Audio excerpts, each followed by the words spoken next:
Burnout has set in and I should have known better.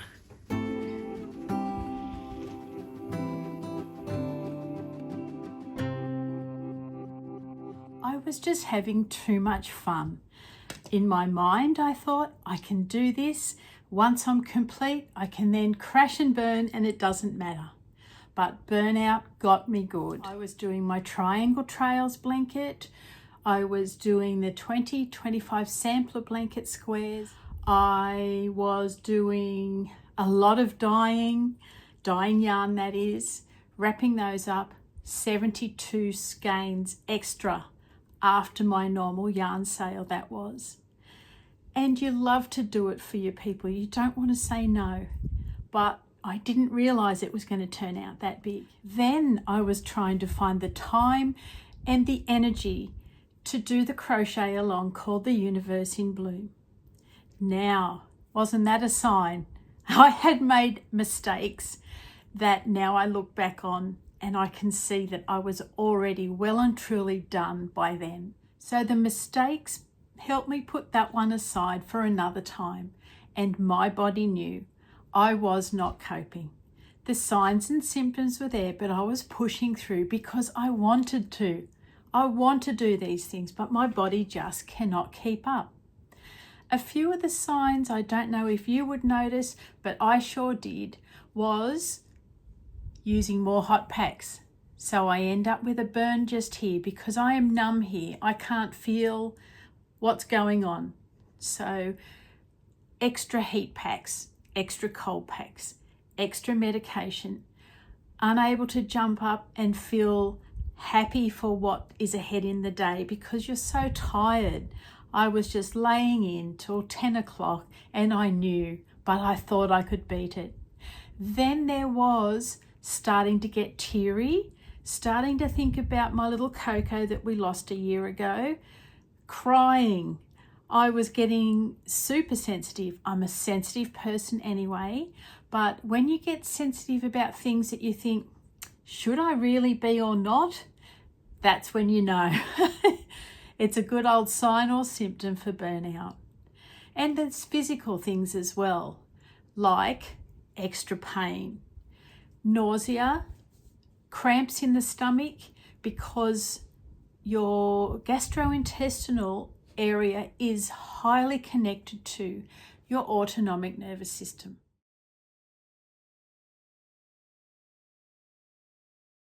See, I have nerve pain issues coming from a few places. I've had a spinal fusion down the bottom of my back where the nerves had started growing into the very desiccated and ruined disc. So that's the one fake thing about me, is my L5-S1 disc. Then I have this thing called thoracic outlet syndrome, where abnormal muscular bands from our neck muscles wrap around the brachial plexus, which is here in all of us, and this is our main autonomic nervous system. Hence, when I go down, I have things like anxiety, depression, panic attacks, which I had actually been happening lately. So the signs were there. I just wasn't willing to give up. I've had surgery for this thoracic outlet syndrome, 4 in fact. The first one, they remove your first rib and they also cut whatever fibrous bands they can see via your underarm. The second 2 are here. There's a fine line at the base of my neck on each side. This is where they cut the fibrous bands that they can't get to from the underneath. And they also remove some of the neck muscles because they have become so dysfunctional that they tighten up in a ball and they take the nerves with them. So you'll get this most horrible anxiety, even from just turning your head. So that helps explain what this quite rare thing is. Having TOS doesn't just affect the area where the operations were done, it affects your whole body because these brachial plexus bundles are the highways from your brain to your body. It's complex. I won't go any further other than to say that I get pain all over. I can sometimes just not walk. I'm just too weak and wobbly, and oh look, there's multiple other symptoms, but I might just leave that there. In all my life, I've not been able to figure out how to find balance. Balance between rest and doing. It's such a hard thing to do for someone like me, and maybe you too. So on top of noticing my symptoms, we went away for a big weekend with our son-in-law doing a triathlon, and in the car I took these. Now I have my new little granddaughter and I really wanted to make her a blanket. So instead of just crocheting along gently, I was belting these out. Now normally that wouldn't be an issue, but this is cotton. Cotton hurts my nerve pain. So I was going along great and I thought I'll keep with it. This is the straw that broke the camel's back. Because when I do a stitch, I tend to yank at the end. So every yank is pressure placed upon this nerve. So did I get ahead by belting these out as fast as I could? No, I did not. Because now they sit and wait. So I well and truly hit the wall. I was in tears, couldn't get out of bed. I've had a nice week of bed rest. I tried to crochet yesterday, which was a no-no. I did crochet row 1 yesterday, and that did not go down well at all. Before I had got to here, my nerve pain was absolutely screaming. I was getting dizzy, the nausea was coming in, and I realised I am not ready yet.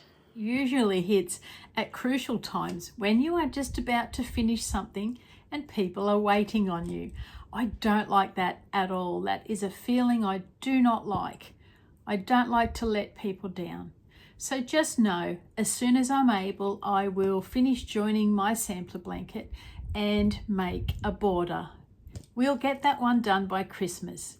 And there's also a few little Christmas things I want to do as well. I was hoping to have sampler blanket done by the end of November and then have December free for little Christmas jobs. Or makes, I should say.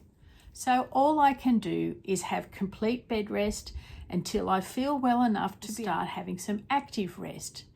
Active rest to me is just a little thing I made up where you're still resting, but you're still achieving something. So I've been watching lots of videos and looking back through my Instagram posts and picking out information that I would love to talk to you about next year. It is a conversation about our crochet life. That's what I'll say for now. So that's my active rest, and I do that until I can then start crocheting again and not bring on those symptoms of dizziness, nausea, anxiety, shaky, the whole bit. So regardless of how I'm feeling, I can pop a smile on my face because that's how I want to be. I want to be feeling a-okay and smiling my life away. Oh God, now I'm rhyming. You know, burnout is quite different to a flare-up. A flare-up is when you've pushed yourself a little bit, more than you should, for one project, say, and then you need to have a little bit of rest and you recover quite quickly. Burnout is when you do all these things at one time, thinking you're able, and you don't stop when you notice the symptoms, and you usually go too far, you're tipped over the edge, and then you collapse. So there's a difference between the two. And I know them, and I don't mind flare-ups because you know that they're going to get better within a few days. So did a number on myself, didn't I, you guys? I sit here and look, and I just want to be making, but I can't. So I'll hold myself back because it won't end well.